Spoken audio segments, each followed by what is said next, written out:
Hello hello friends, mind tip for you channel में आपका स्वागत है। वीडियो स्टार्ट करने से पहले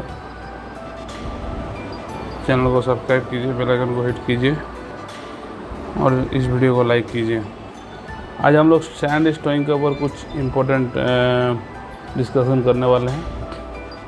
सैंड स्टोइंग जो है कब करते हैं हम लोग? जब हम लोग डेवलपमेंट कर चुके होते हैं, either by board and pillar और बाय लॉन्ग वॉल, तो उसमें हम लोग को जो है, जैसे in case of board and pillar we first working जिसको बोलते हैं डेवलपमेंट, उसमें हम लोग मोटा मोटी 35 से 40% जो है कोयला निकाल चुके होते हैं।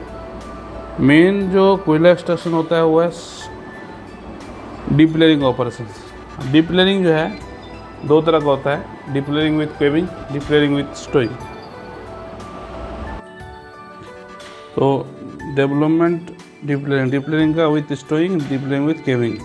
तो केविंग जो है कहाँ करेंगे? जहाँ पर हमारा सरफेस स्ट्रक्चर कुछ नहीं है, जिस जगह का अगर हम लोग को ये सब्सिडेंस होता है, जैसे ये नॉर्मल सरफेस टोपोग्राफी था, ये थोड़ा डाउन हो गया, डिप्रेस हो गया ड्यू टू केविंग, नीचे से कोयला हम निकालें तो ये एरिया जो है बैठा।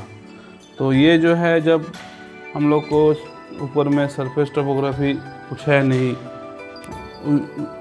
वेयर सब्सिडेंस अलाउड, जहाँ सब्सिडेंस ले सकते हैं, सब्सिडेंस करने से हमको ज़्यादा दिक्कत नहीं आएगी, वहाँ हम केविंग से करते हैं। लेकिन मोस्ट ऑफ द केसेस में क्या होता है, माइंस का आसपास में प्राइवेट लैंड, प्राइवेट प्रॉपर्टी रहता है, रोड रहता है, रेलवे ट्रैक बिछा हुआ रहता है, उन सब जगहों पर में हम लोग डीप लेयरिंग विथ स्टोइंग को प्रेफर नहीं करते हैं। हम लोग को अगर जब भेजते हैं प्लान डीप लेयरिंग के लिए, तो अगर स्टोइंग के बिना भेज रहे तो हम लोग का प्लान अप्रूव नहीं होता है, DGMS इसका परमिशन नहीं देता है। तो हम लोग सैंड स्टोइंग का फिर से सैंड स्टोइंग का भेजते हैं, डीप लेयरिंग विथ सैंड स्टोइंग। तो उसमें भी स्पेसिफाइड कुछ स्पेसिफिकेशन वो लोग बताते हैं, उसके अनुसार हम लोग को काम करना पड़ता है परमिशन में। तो सैंड स्टोइंग जो है क्या क्या फैक्टर्स जो है सैंड स्टोइंग के लिए ज़रूरी है, कब हम लोग सैंड स्टोइंग को प्रेफर करेंगे? जब availability of sand from rivers flowing near collieries within 16 kilometre के अंदर में अगर सैंड है available. Roof and floor of seams are not affected by water, पानी से इफेक्टेड नहीं है। Seams not being very deep, बहुत डीप होने से भी दिक्कत है, क्योंकि humidity is not major problem. Mines are usually at depth exceeding 100 meter and the seams are in inclined, वहाँ हम लोग लेंगे इसको। Hydraulic sand stowing is not successful where the seam is at low depth from the surface and is flatter than 5 degree। 5 degree से कम ज़्यादा flat है तो वहाँ भी काम नहीं करेगा। From the stage of collecting sand at river until the sand is fed into the gope, the following operation are necessary। River bed से सैंड लेके उसको गोप में डालने तक, फीडिंग करने तक जो स्टेज है उसमें क्या क्या है? पहला gathering of sand at the river bed, transport of sand from river into the bunker on surface to the colliery, transport of sand hydraulically from the bunker से फिर अंडरग्राउंड सैंड स्टोइंग साइड पे जाएगा, stowing of the sand in the area from where the coal has been extracted, फिर उसको जो है हम लोग एक्सट्रैक्टेड एरिया में फीडिंग करेंगे। Sand is brought to the sand storage in on the surface in any one of the following ways. By truck and wagon से भी हम ला सकते हैं सैंड को। एरियल रोपवे बहुत जगह काम में था, अभी बहुत जगह वो जो है मेंटेनेंस के वगैरह में बंद हो चुका है, या उस जगह में प्रोजेक्ट कोलेरी बंद हो चुका है। By tipping tubs pulled by haulage if the river bank is near, by pontoon mounted sand pumps discharging into separators, by sand slushers and scrapers which fed the sand to a river bank bunker, and from the bunker the sand is supplied by aerial ropeway to the sand storage bunker at the colliery, and by dredgers discharging sand into bunkers। General layout। तो general layout क्या है? एक bunker रहेगा, arrangement from bunker to pit bottom क्या रहेगा? Bunker is situated in one side of the shaft and a drift inclined in 1 in 3 or 1 in 4 is driven from the mixing chamber situated directly below bunker to the shaft carrying the stowing pipelines। मान लीजिए हम bunker बनाएं और यहाँ हमारा shaft है, तो इसमें पाइपलाइन को कनेक्ट करने के लिए हमको एक ड्रिप बनाना पड़ेगा। सैंड फ्रॉम द अच्छा to the shaft carrying the stowing pipe range, sand from the bunker drops through a chute in a mixing cone, in fact an inverted cone fitted below the floor of the bunker, and its opening is controlled manually by a rack and pinion arrangement. Sand and water is mixed in the mixing cone in predetermined proportions. Mixing chamber, देखिए इसको हम एक बार आपको इसको हम लोग symmetric में समझ सकते हैं। ये बंकर है, बंकर में जो है सैंड और वाटर, तो सैंड जो है टिपर से डाला जाएगा और वाटर जो है वाटर टैंकर से खोलेंगे पानी। तो बंकर से मिक्सिंग कोन में ये है मिक्सिंग कोन में जो है पानी और सैंड दोनों एक रेशियो में आएगा, प्रीडिटरमाइंड प्रोपोर्शन में आएगा। वेंचुरी ट्यूब लगा हुआ है, ये किस लिए है? ताकि हमको वाटर फ्लो मेजरमेंट कर सकें। शूट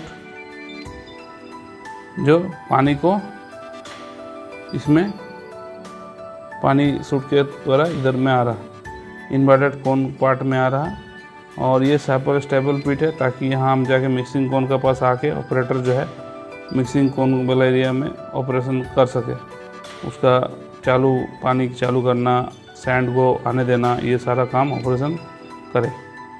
ये फिर ये पाइप रेंज के द्वारा स्टूल पाइप रेंज, इसके बाद स्टूल पाइप रेंज यहाँ ख़त्म हो रहा है, ये provide support also in the shaft range. इसके बाद ये चला जाता है फेस में। तो मेन पार्ट्स इसमें है, इसको हम लोग डिस्क्राइब करेंगे। Mixing chamber, the place where mixing cone is located, mixing cone जहाँ लोकेटेड रहता है called mixing chamber, and the size of the chamber should be sufficient to accommodate the desired number of mixing cones and pipe ranges. On the mixing cone there is a screen to prevent pipes बड़ा ना आ जाए, इसके screener लगा रहता है। Stronger stones larger than 25 mm dia from going into the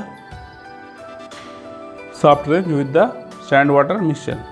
signalling रहेगा, signalling और telephone arrangement रहेगा, provided for communication between mixing cone operator जो रहेगा उससे और underground stowing supervisor so that supply the sand. Supply of sand water and both can be stopped और adjusted according to the underground requirement. Underground में जैसा requirement रहेगा उस तरह से उसको हम चालू बंद कर सकते हैं। In the mixing cone a vertical free fall of sand is to a minimum of 600 mm from the bunker to is below to avoid heaping up of sand on the skin. The water is emitted to the mixing cone by surrounding it with a circular perforated pipe, जिसको garland pipe भी बोलते हैं. It is preferable to line the mixing cone with rubber and that is old conveyor belts and to save iron from abrasive sand. Water meter रहता है. Kent velocity meter is commonly used on some installation. Alternatively, a V-notch or venturi meter may be used. Water का flow में measurement करने के लिए. ली recorder the sand input में be calculated in terms of area of the chute opening while can be recorded by which can be recorded by chute opening recorder. Stowing pipe range consists of three main portions. एक है drift range, Boro range, दूसरा shaft range और तीसरा underground roadways range और face pipe range. Roadways pipes are as far as possible kept off the main haulage roads as leakage of water may wash away tram line packing. Clearing of pipe jams introduces quantities of sand into roadways. Dangers to pipe range arise from derailment of tubs. Pipes are laid out such that the line is dipping all the way and stepped or staircase layout is preferred. Sharp bands are avoided. Sharp band नहीं देते हम लोग, वहाँ पर हम लोग band को Y connector को यूज़ कर सकते हैं डिस्ट्रीब्यूट करने के लिए. Standard bends of 90 degree, 45 degree और 15 degree are kept at hand and used instead of bend pipes. Smaller deviations 5 degree to 10 degree may be covered by suitably adjusting thickness of packing at the joints. Instead of one large band, 2 to 3 small bands are preferred. Replacement of worn out band is then easy. Valves are not used for controlling branches in stowing pipe range, and they will be easily worn away. तो Y pipe यहाँ use किया जाता है। अगर हमको इसे इधर नहीं लेना है तो इसको हम क्लोज कर देंगे प्लेट लगा के।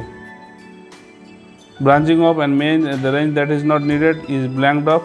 Bifurcation of the either plate type or hinge type may be sometimes used, but they are somewhat uncommon.